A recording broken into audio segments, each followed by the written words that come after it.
अब्दुल्ला इब्न मसूद के अलावा जितने बाकी सहाबी हैं और खुलफाए राशिदीन हैं उनसे साबित है कि रफ़ा यदैन किया, मौला अली अलैहिस्सलाम से भी साबित है।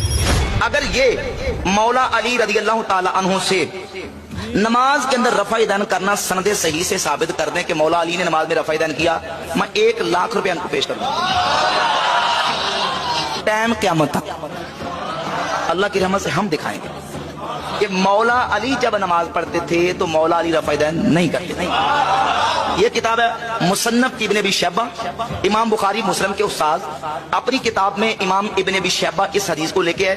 2457 2457 नंबर हदीस है। अबू बकर इब्न अबी शैबा मुहद्दिस अपने उस्ताद इमाम वकी से, अबू बकर इब्न अबी शैबा भी सीखा, इमाम वकी भी सीखा, वो अबू बकर नाशरी से वो भी सीखा, और अबू बकर नाशरी आसिम बिन कुलैब से वो भी सीखा, आसिम बिन कुलैब बिन शिहाब से वो भी सीखा।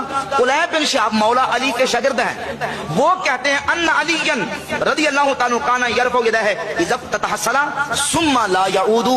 मौला अली जब नमाज शुरू करते तो अपने हाथों को उठाते, फिर पूरी नमाज में मौला अली रफ़ा यदैन नहीं करते। नहीं, और इस हदीस को इमाम बदरुद्दीन ऐनी ने उम्दतुल कारी शरह सहीह बुखारी में इस हदीस को सही करा दिया। इमाम ज़ैली रहमतुल्लाह अलैह नस्बुर रया में इस हदीस को सही करा देते हैं।